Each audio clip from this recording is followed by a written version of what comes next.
In just a moment, I'm going to ask everybody on this wonderful panel to take a second and introduce themselves before we stream the world premiere of the offering. But I just wanted to say quickly a little bit about myself and the Peace Studio. I have the honor of serving as the project manager for the 100 Offerings of Peace campaign, which has been the Peace Studio's large initiative over the past several months, where we've commissioned 100 artists from all over the world to create art about what peace means to them or how to create peace where they see it lacking in the world. So I'm an artist, a performer, director, and a producer, and it's been a joy to collaborate with this team. And I think that we have a fantastic panel. Without further ado, I'd like to share the mic, so to speak, with the others in the Zoom room. So from the European Peacebuilding Liaison Office, I'd love to welcome Sonia Ryan. Thanks for being with us. It's really, it's wonderful to be here and grateful for the opportunity. So Sonia Ryan, I'm the Executive Director of the European Peacebuilding Liaison Office. We're a network, an independent network of over 40 organizations that are based in Europe, but working all over the world in conflict prevention on the ground. And as a collective, what we're trying to do is make the EU a more effective global peace actor. And I can tell you more later about why we were inspired to get involved in this project, but I'll do that after. Thank you. Yeah, welcome. Thank you for being with us. And we'll get a moment later in the webinar to speak about both the Peace Studio's work and EPLO's work. But I'd also love to welcome the fantastic artists from today's creation. We have Pierre Canon and Brit Hewitt, and I'd love to invite both of them now to introduce themselves to our wonderful webinar room. So how about Brit? Why don't you start? Hi, I'm Brit Hewitt. I'm a New York City-based classical singer and singer-songwriter. I graduated from the Juilliard School in May, and since then I've been doing some virtual projects for various companies and festivals, and this project, which I'm really, really delighted to share with everybody today. Thank you, Brit. We're so happy to have you. And Pierre Canon and the wonderful interpretation team that is supporting from behind the scenes. Welcome, and we'd love to have you introduce yourself. Voilà, donc moi je m'appelle Pedro Guingamp, je suis poète et auteur-compositeur en langue corse. Je suis basé sur Aiach en Corse, et j'ai participé avec une grande fierté à ce projet qui m'a été proposé par Sonia, et je suis très content d'être ici avec vous ce soir. Hi, my name is Pierre Canon. I'm a poet and composer, and I'm based in Corsica, and I'm really delighted to be part of this project with you all. Thank you so much. Well, it's really nice to welcome everybody here, even though we're spanned across time zones and separated by many different situations happening in the world, but it's a pleasure to have you joining us. And without further ado, I would like to introduce the world premiere streaming of today's peace offering, Dimmi l'amore.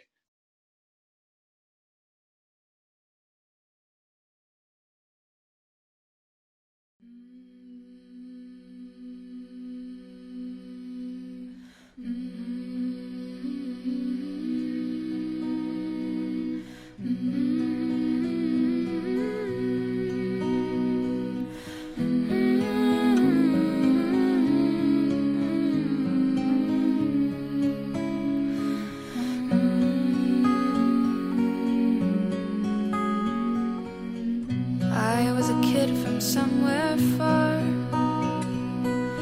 guided by my handful of stars, barefoot on salty secret paths, Aunt June just down the boulevard.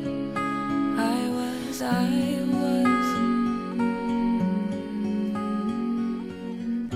Conosci strade segrete per portare pane a Luigino. Sabiu le stese deserte e l'orizzonte cristallino, via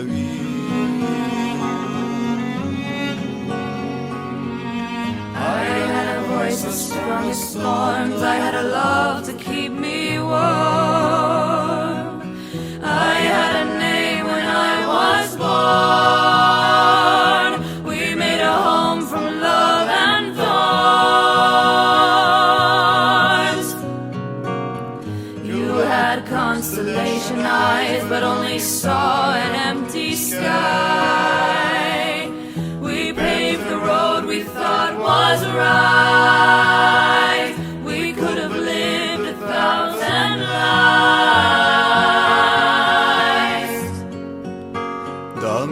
mano e contami il mare che sciuma una pagina tra l'universale. Dimmi l'amore con tutti gli isobari o calcus e l'uvaggio da l'onda o criminale. Nanta usciamo irinaie un ingeru d'inchiostro rosso in cima a tutte zulfunaie uso le sbuccia il apposo. We are from fire, we are from earth, we are from sky, we are from dirt. We are the last, we are the first. We are the world we never were.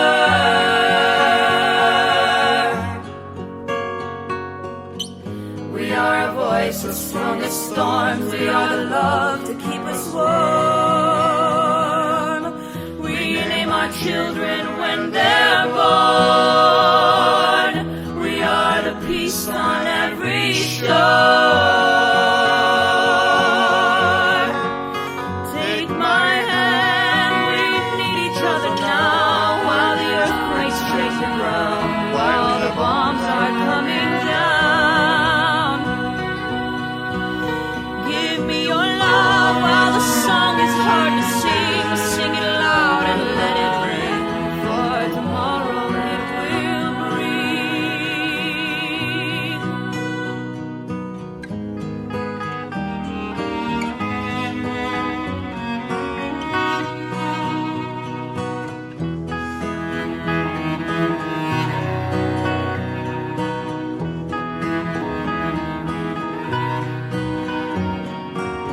Take my hand, these oceans still have waves. Tell me what the water says. Let it watch us dance again. Take my love, I still know how to sing your song. No matter where we are, we never leave where we belong. La la la la la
It's so moving to see this come together, see the final product and share it with the world finally. I hope everybody getting a chance to watch this at home enjoyed that and takes time to go back and watch it again or share it with their friends. Send it along to anybody that you feel might be moved by this offering. And I think that's a great place to start today's discussion, the idea of an offering and what it means to offer peace today and each day in our world, in a world facing many, many difficulties. And I would love to start today's conversation around peace building, art, and community building, positive community building. I'd love to ask Sonia to speak a little bit about the work that Eplo does and to give a little bit of background as to what drew you to help create this, to enter into work with the Peace Studio and to see this wonderful piece come about. Thank you. It's really hard to speak after you've seen that again, because I still get really excited when I hear the song, but also watch the video. So I hope you all did as well. Really, when I found out about the Peace Studio, I was so excited. I don't know, I think it was a colleague and I were looking around for other organizations that might be able to carry messages forward on peace building, but might not be doing kind of the on the ground work. And so the idea of a collective of different people, of artists, of media makers, and people trying to sort of roll up their sleeves and push the message forward, but from a different way, because I feel like we talk to ourselves very much, and there's very small circles, and peace building has become kind of a footnote within a footnote, a silo within a silo. And if we want war and peace issues to become, if we're trying to push for peace building approaches to solving problems, ways to build societal cohesion, ways to humanize each other and our differences in this more and more polarized world, then we need to make war and peace issues accessible, because the bigger wars are in our memories from far, far away. And if not, they're in other areas, in other parts of the world. And so the idea of trying to kind of demystify, popularize, involve other people in this agenda was really exciting. And then music moves people, and more people watch videos than they do read things anymore. So this was just an amazing opportunity to bring all of that together. Eplo's membership does incredible work on the ground, but the larger agenda, I feel like we need more help on. We need more help to say that this is where money should be invested. These are important issues, and we think that there's other ways you can solve problems. And peace is courageous, and peace is strong in making those decisions to move forward, to ask our elected officials, what are they doing with our taxpayer money? How are we helping other people? So I won't sort of go into after an amazing song like that, into the very sort of siloed world of how we influence the European Union, which we do, and we do a good job. But the question is, how do we influence everyday citizens? And that's where involving and working with artists. And I have to say 2 other things on this, and then I'll sort of pass the baton. This song was absolute proof of, if you collaborate, what you can come up with. None of us could have done this on our own. I had a great sort of thought about it, and huge inspiration in Corsican music, and lucky to know someone like Pierre, who's a poet and can write something so amazing in 4 days.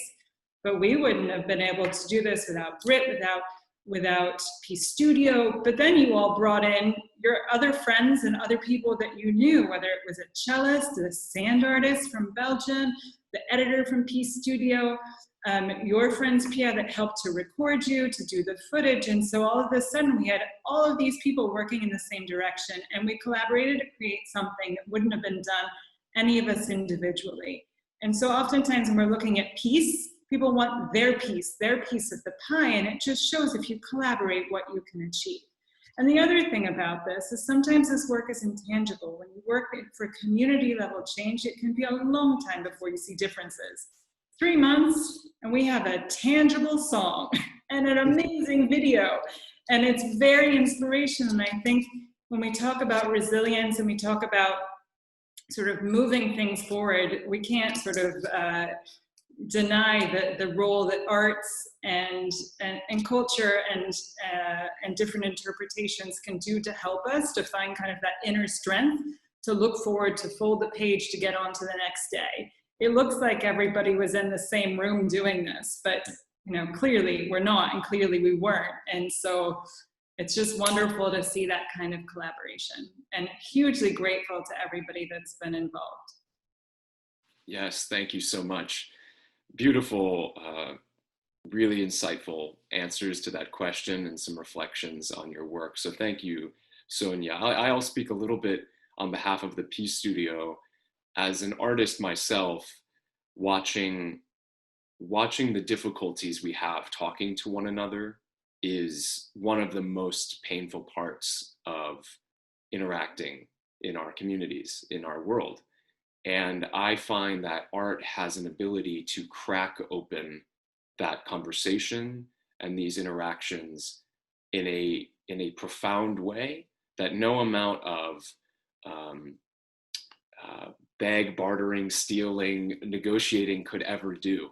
And the very fact that artists are professional imagination offerers, they offer up an imagination and offering a way to be that has not been yet seen is so centering and inspirational to me that it gives me great joy, and also the Peace Studio great joy, to create a place to support that work, because we need people in the world to offer up different ways of being, and the imagination that comes from art and the way that it can imagine a new world is, I think, possibly one of the great hopes of our time. And the Peace Studio is honored to support, train, and unite this next generation of artists, journalists, storytellers, to inspire people everywhere.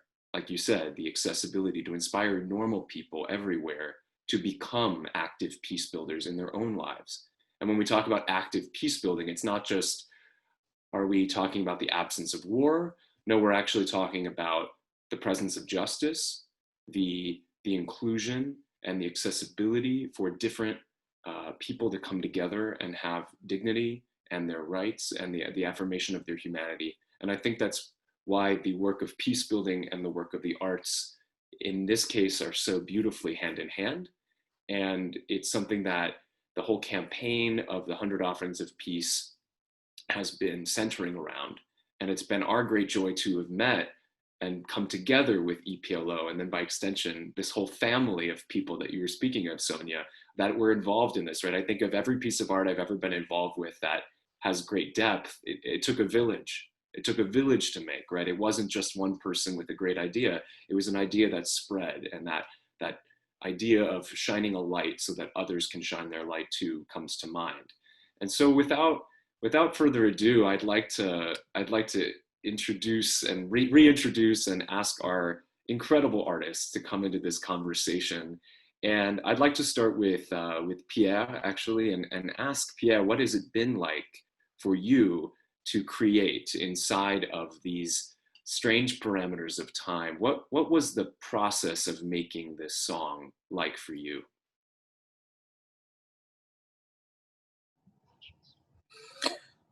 Alors, la partie créative, pour moi, ça a été quelque chose de très intéressant comme expérience du point de vue strictement humain.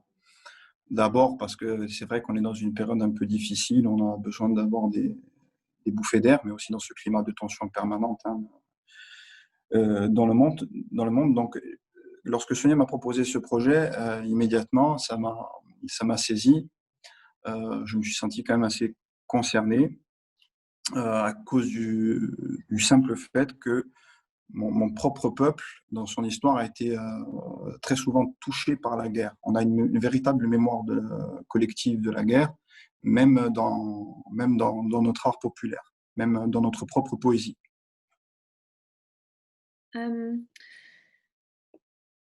So the creative part of this project was very interesting from a very human point of view, especially now in this time of crisis and this time of tension. We often need just breaths of fresh air and to think about different things. And so I was very interested by the subject also because Corsica has throughout its history often been affected by war and really has a collective memory of war that is very prevalent in people's minds, but also in the music, the poetry, the literature. Donc en fait, tout le processus créatif ça a été quelque chose qui est parti un peu du cœur. Hein. Mon propre grand-père a été torturé pendant la guerre, donc j'en ai eu le récit. Et du coup, ça a été l'opportunité de rencontrer aussi des gens qui avaient un autre point de vue que le mien, avec une artiste qui était à des milliers de kilomètres, qui avait une toute autre culture que la mienne. Et ça a été quelque chose de super, super enrichissant pour moi. So from also creative point of view, this really touched the core of my heart because, of course, in my own experience, my grandfather was tortured during the war, and this is something that he told me about. And so I felt very touched by the need to retell this experience. And then it was also a real opportunity to meet artists who live thousands of kilometers away and work with them. Thank you so much. It's wonderful to hear a little bit more about your personal relationship to the story and to the whole prompt, actually. And that brings me to my next question. We asked each artist or artist team to reflect on a prompt when creating the offering of peace, and that the prompt was loosely defined as, what does peace mean to you? And how do you practice it in your daily life? Or conversely, where do you find that peace is lacking? And so I'd like to ask Brit, who I've had the pleasure to know for a couple of years, and our paths crossed at Juilliard, and I think she's an incredibly talented artist and songwriter, and I wanted to ask Brit, what did that prompt mean to you before embarking on this whole project? Did you immediately have an answer to what does peace mean to you, or did that come down the path? Did it reveal itself to you? Sure, absolutely not. I did not have any answer for what peace meant to me, truly. It's really difficult to come up with a prescription for peace among such testing times across the United States and across the world.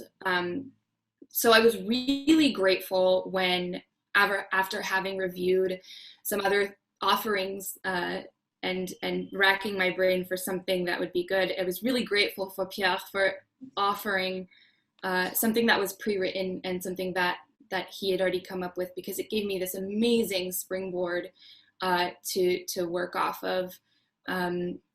So I think it sort of revealed itself to me. What I learned through the process is peace is an action. It's not a stagnant or passive thing. It is something that everyone has to participate in. Thank you, Britt. That's a great insight, and that's, I think, exactly what we mean when we talk about active peace building. What does it mean to be a peace builder? Is it a state of being you come upon one day, or is it something you actually have to practice every day? And I think of these two organizations, Eplo and the Peace Studio, as being places where peace is in practice, and that doesn't mean it's always peaceful. I think there's sometimes conflict in life, right? Especially in the creative process, there is a necessary tension, exchange of ideas, disagreements, but that actually is a completely beautiful example of how we can organize ourselves together in real life, so to speak. I'd like to ask Pierre again another question about this process. What about this process surprised you, and how did this go with the language barriers? Speak a little bit more as to where we kind of saw today's final product as opposed to where we started.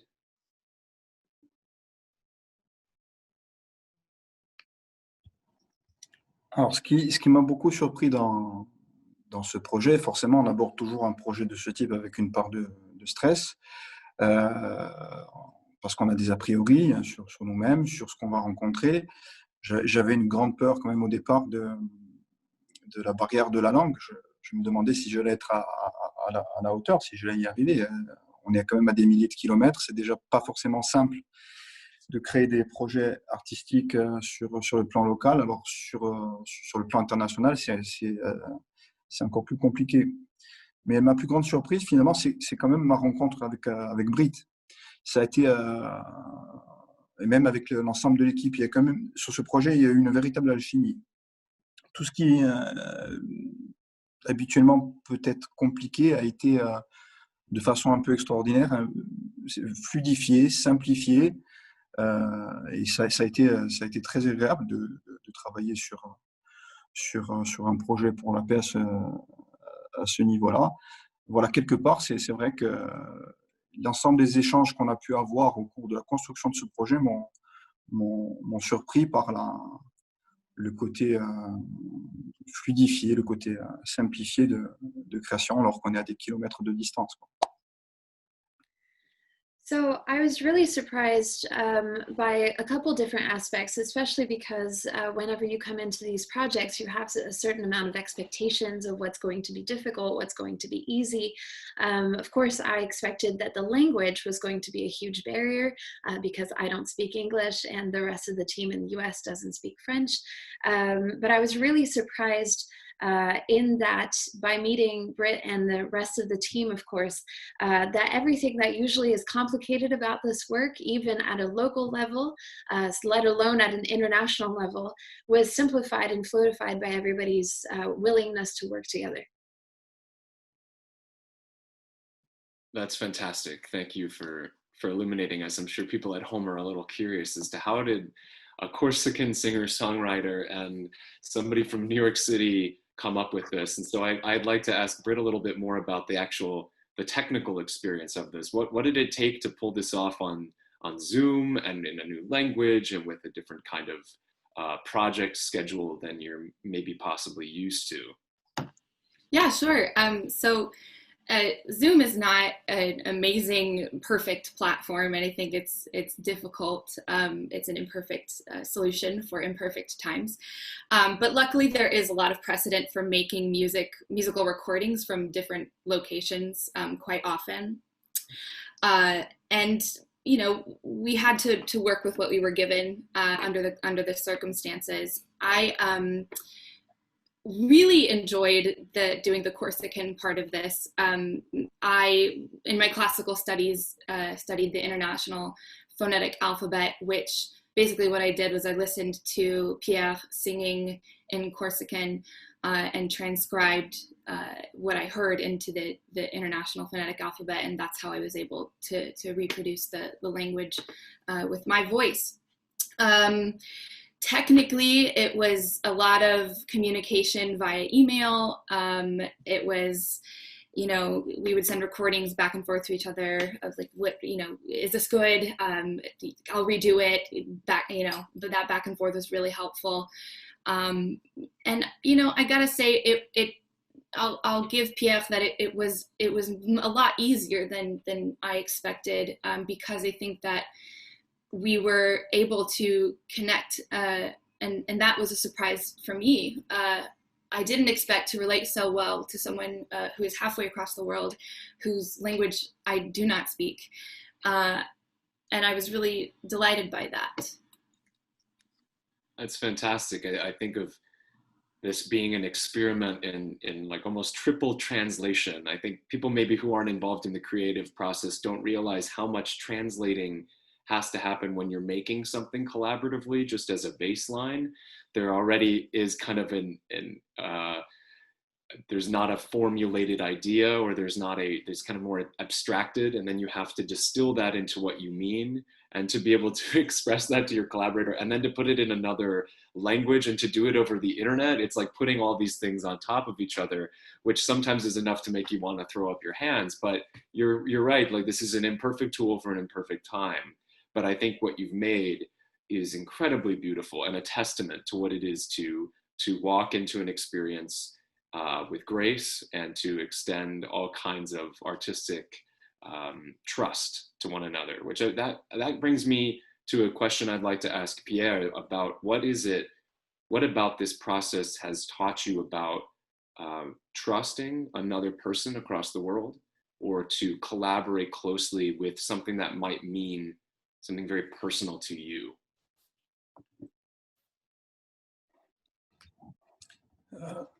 C'est vrai que faire confiance à quelqu'un qui... Enfin, la véritable difficulté, c'est qu'on ne savait pas, dans un processus créatif, il y a toujours quelque chose de très compliqué quand on manipule plusieurs langues, c'est qu'une image dans un récit, dans une culture, ne vaut pas forcément pour l'autre culture. Donc, ce qui a été intéressant, c'est de voir comment on a pu s'approprier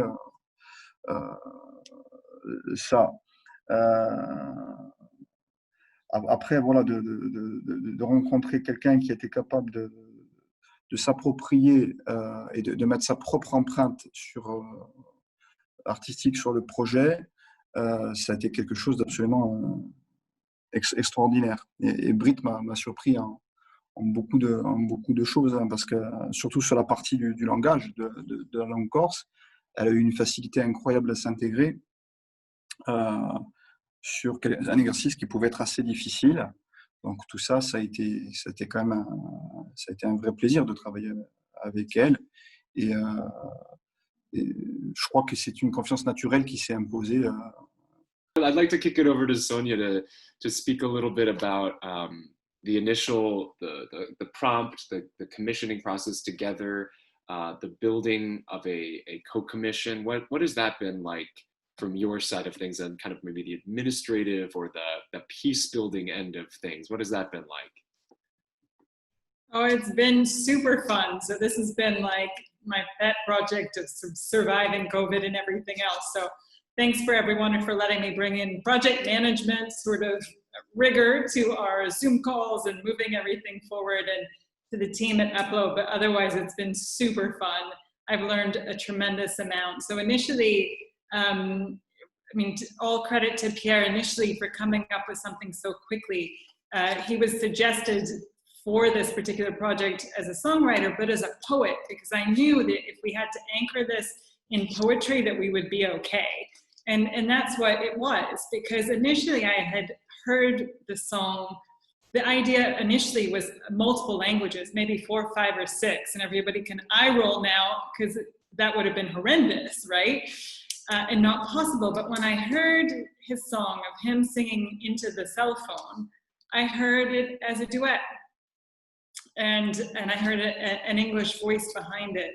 And then, I don't know, I saw sand, I saw water in the images of the poetry that Pierre wrote. And we had worked with this amazing sand artist, Colette, who I think is on our call today, for another video that we've done at Eplo, that she made the video come alive. And I thought that would also help with this. And so it was the technical aspects of it afterwards. I really have huge appreciation to Pierre and Brit. I still don't understand how they got all that stuff back and forth to each other, or how at the end of the day, it sounds like they're recording like they were in the same place, and that's miraculous. But I think the base of it was poetic, it was poetry, and we talk a lot about you guys switched into each other's languages, and so the merging and sort of the back and forth was quite incredible. But it's been really fun. It sure has, and again, I want to echo your gratitude to our artist Colette, incredible sand sculpture, and our editor Zoe from the Peace Studio team. It wouldn't have happened without all of these people coming together. And speaking of that, I would love for Pierre to speak a little bit to how has this process been different for you than maybe other projects that you've worked on? What about this collaboration is unique or exciting and stands out?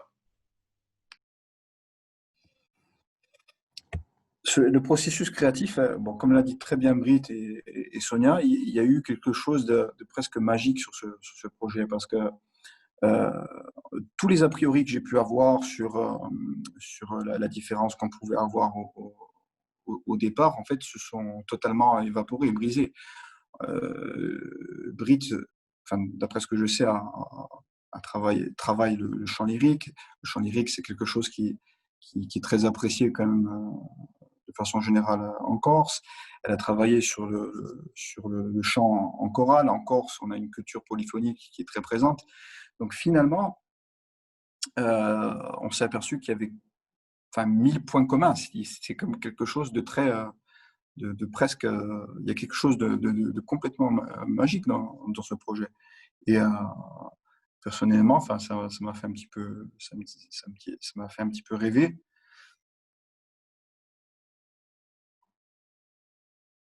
Sorry.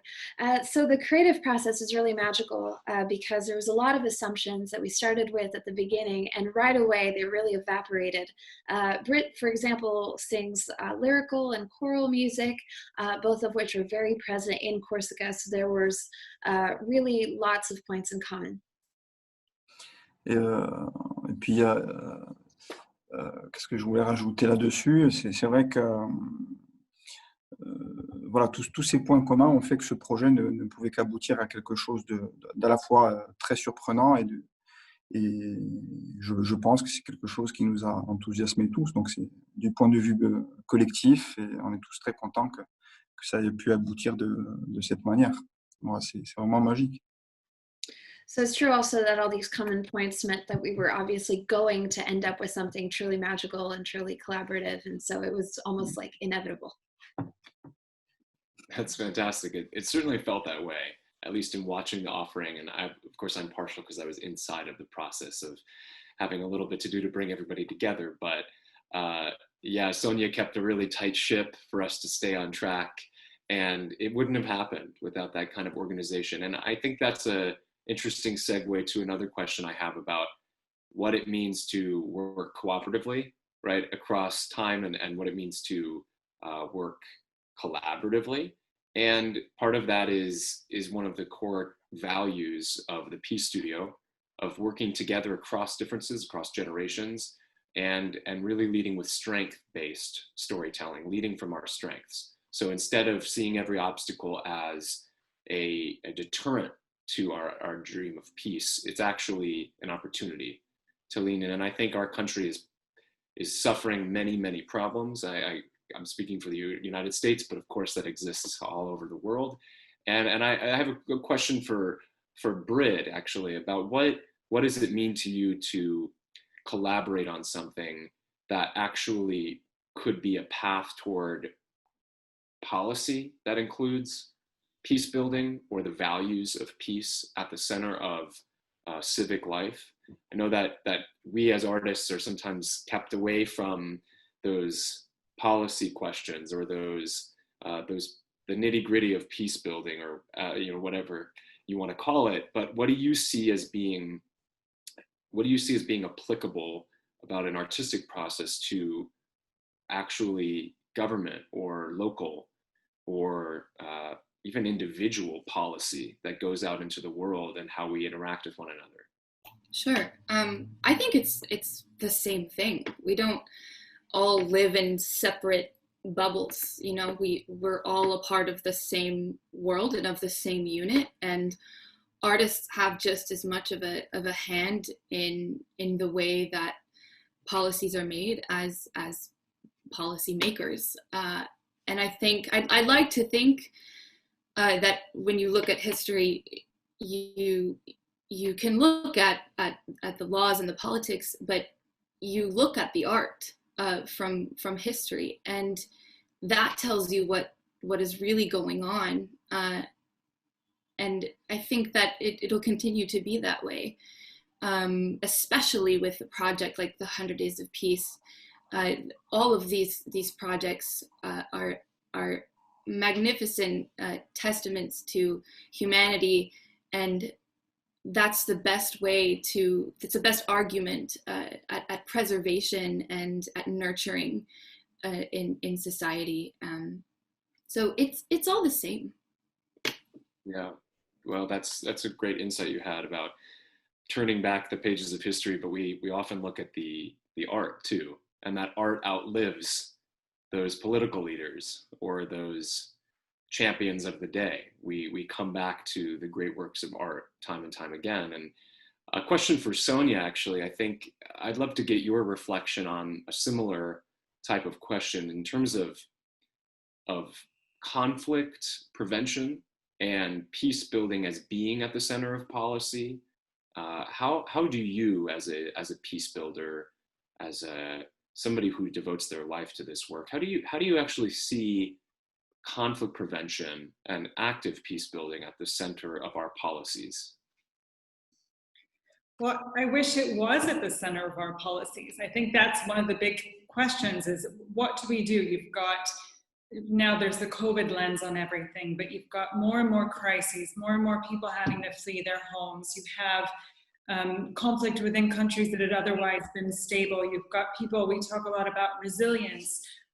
That means that you hope that things will get better the next day. And I think if our governments viewed peace building choices as viable, as strong, as efficient, and see conflict prevention actions as efficient, then we would have better ways to solve problems.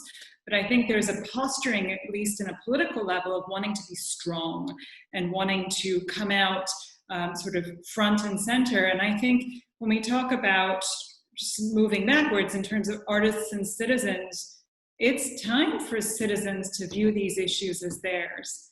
We are electing these people, and there is a level of accountability that needs to be required. And you can look at the pursuit of peace, your own personal peace.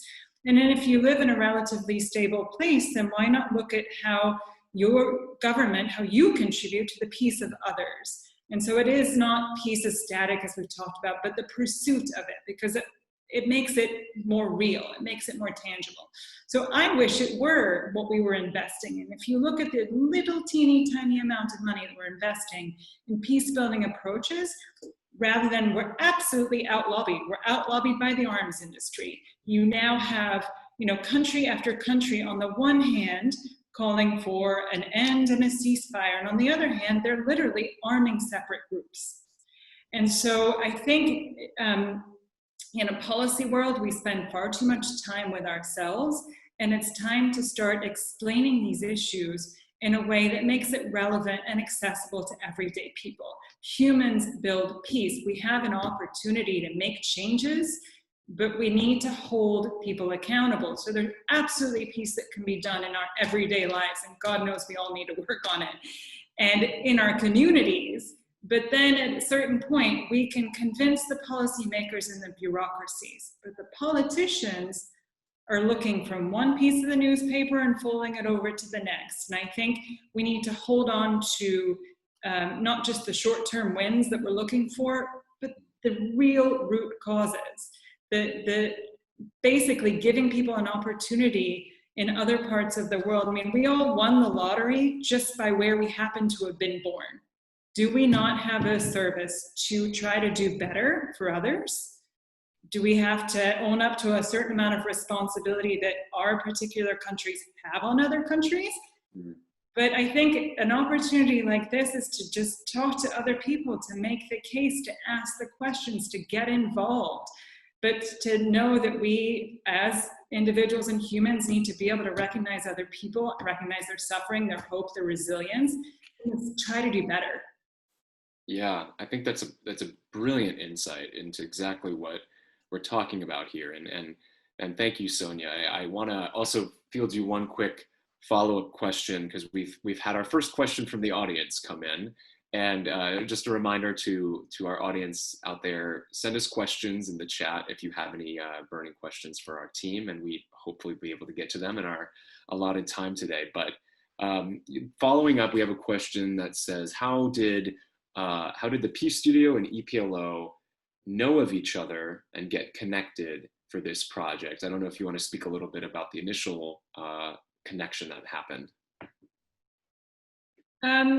I think it was, so a colleague of mine who's not visually here, but she's part of our underground interpretation team, because we can do it all at Eplo, but she found you guys, and I was so inspired to learn of your existence, to learn what you do, and it came from that. And so we had some initial conversations, because Eplo's been doing some videos, trying to really kind of illustrate, if you will, some of our policy pushes. And we did one on climate change in northern Kenya, but again, coming from storytelling, from an area of hope. And we as non-artists, speak for myself on our team, had been doing this, and then we discovered there's actual real artists that do this. And so hooray for collaboration. So we found you and just loved the idea of what you were doing with this and everything that you stand for. And I can only see further possibilities to bring together artists and potentially those that are doing work on the ground to illustrate it, to elevate it, to collaborate even more. So this was a phenomenal opportunity to see what we could do. It's great to connect, and then what you really want to do is see what you can make out of it. Exactly, yeah. I think that's exactly how we felt. I as personally as an artist, I feel Like, I love learning from people who are on the ground doing the work in a different way that maybe I don't have the experience of. I always talk about it. If we're going to talk the talk, we should walk the walk. And being able to bring them together like this has been a beautiful example of that. I actually got a question now from the audience that was going to be a question I was going to ask each of our artists. So I'll go that way, and I'll ask Pierre first. When we are talking about the Peace Studio or Eplo, we talk about peace as a practice. And what are some daily peace practices that you have in your life that have enhanced your work as a human and citizen and artist? Dans mon quotidien, je fais ce que ma conviction d'être humain, de simple être humain, me conduit à faire. J'ai l'intime conviction que pour répondre à la guerre, on a souvent dans l'idée, surtout qui est diffusée dans le cinéma, qu'à la fin, il y a toujours un super-héros. En général, c'est un soldat qui sauve le monde. Moi, j'ai la faiblesse de penser que c'est l'éducation et la poésie qui sont capables de donner de la paix dans le monde. Parce que l'art, tu l'as dit, Philippe, tout à l'heure, c'est un ciment, c'est quelque chose qui permet au peuple de se rencontrer et d'échanger un certain nombre de choses, des sentiments profonds, des émotions, une histoire, ça permet de créer des connexions. Alors moi, ce que je fais tous les jours, c'est d'écrire, de transmettre, d'essayer de transmettre dans ma culture de l'émotion aux autres, d'essayer de dire aussi que toutes nos cultures sont importantes, toutes. Il faut surtout éviter que des cultures s'effacent. Il faut au contraire les aider à exister pour qu'elles se rencontrent. Il ne peut pas y avoir de complémentarité dans un effacement total des cultures. Pour qu'il y ait complémentarité, il faut qu'il y ait diversité. Voilà, c'est toujours la fameuse rencontre du particulier et de l'universel. Il faut que les deux se nourrissent l'un de l'autre. Just one second. Pierre is a spectacularly poetic person, even in his responses, so I can't quite capture everything that he's trying to say, but I'll do my best. So in daily life, I try to be a peace builder, and then I'm really driven by my convictions on a daily basis. So in films, we often see whenever there's a war, we see like a superhero coming out at the end. But I really think that that role of saving the day comes from poetry and education, because art is really like a cement that creates connections between people, that transmits emotions, that helps to amplify and protect cultures, and that really makes them meet as well. And so it's really a meeting of individuals and universal ideas at the same time. Thank you, Margot and Pierre, for the beautiful poetic translation too. Thank you. And I'll throw that question to Brit as well. What do you do in your daily practices as an artist, as a citizen, that bring about peace?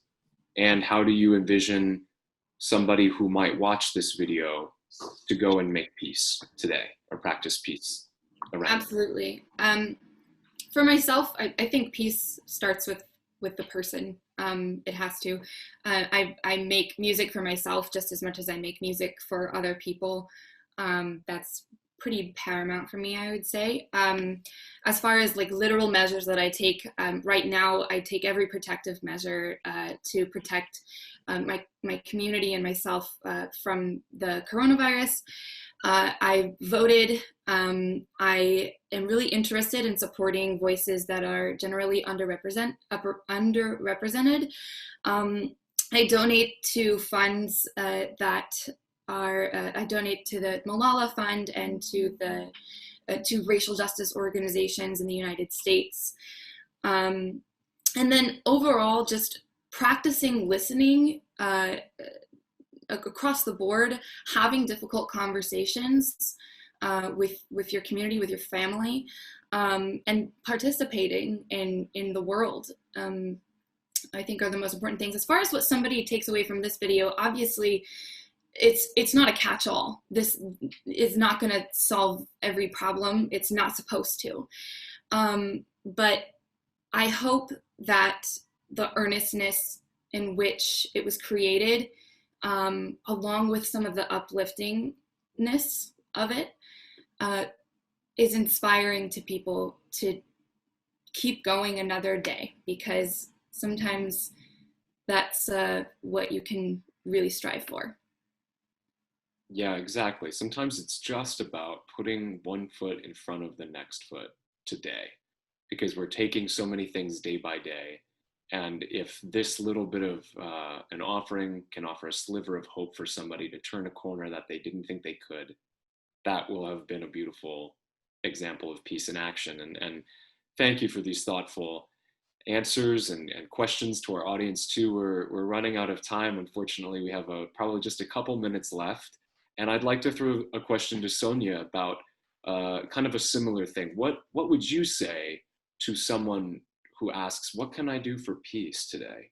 What can I do globally, nationally, in my community? Where would you start? What would you say?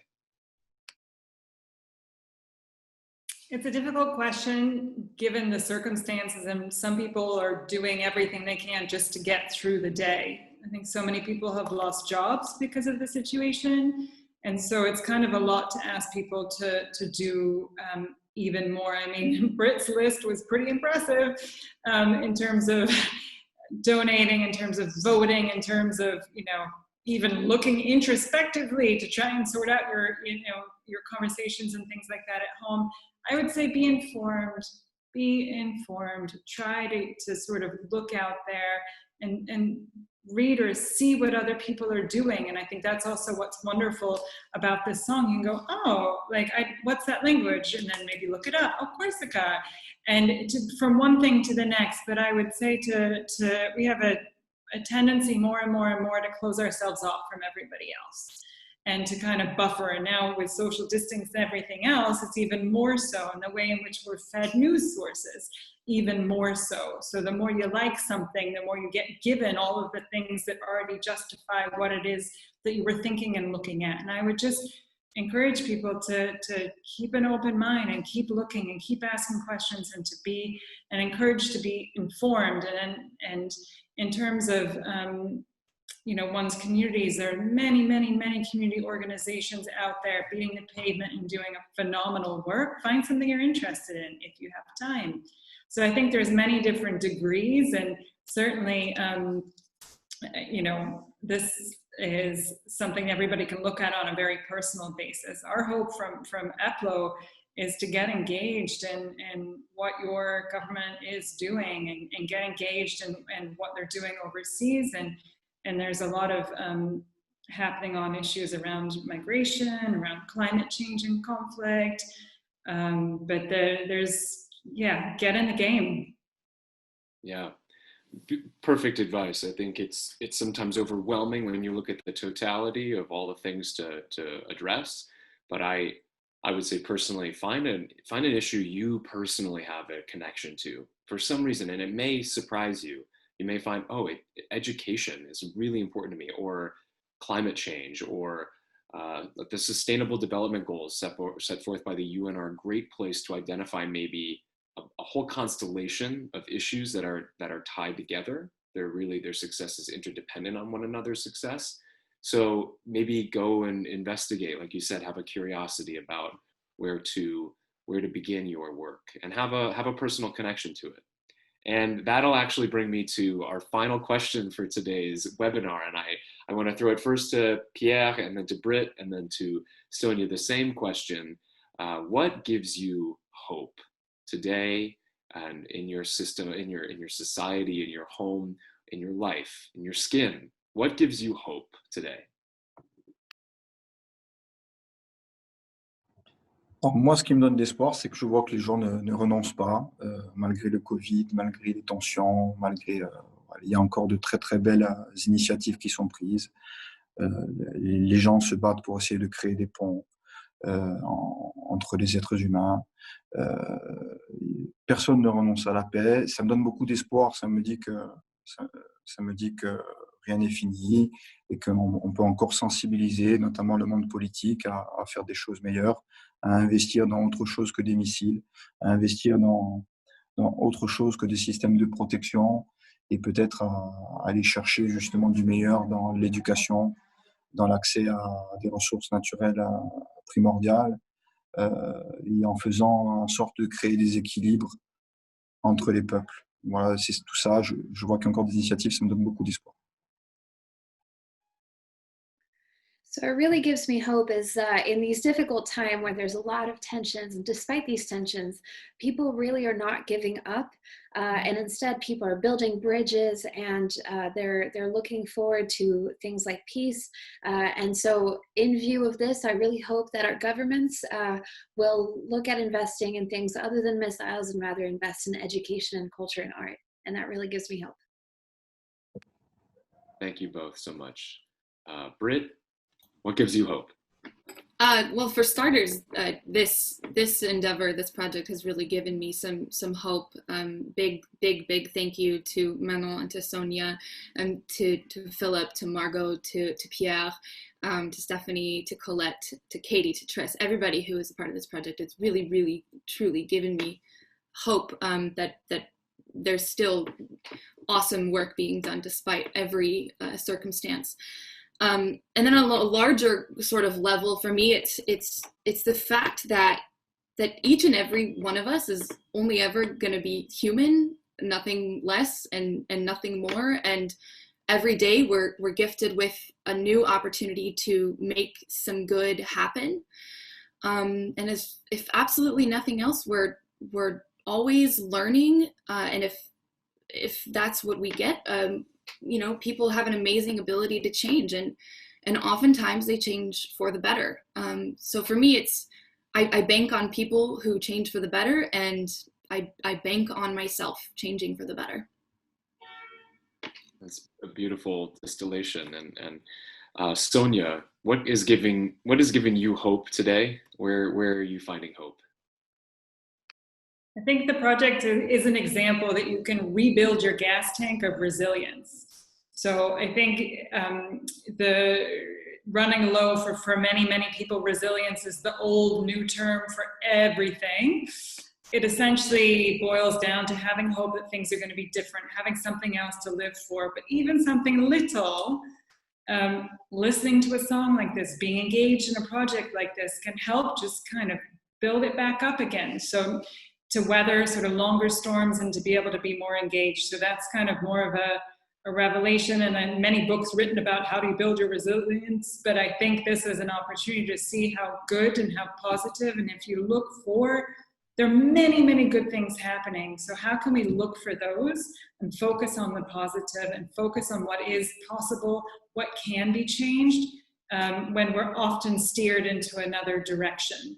So looking and moving towards the light and the positive, and then you attract and you gravitate and you have more and you see more and are able to do more that's positive. So we can rebuild resilience. It's beautiful. And I think that's just the perfect place to end today's discussion. It's been such an honor to be joined by these incredible panelists. Thank you to everyone on the EPLO team, on our Peace Studio team, and to all of you at home for tuning in wherever you are in the world.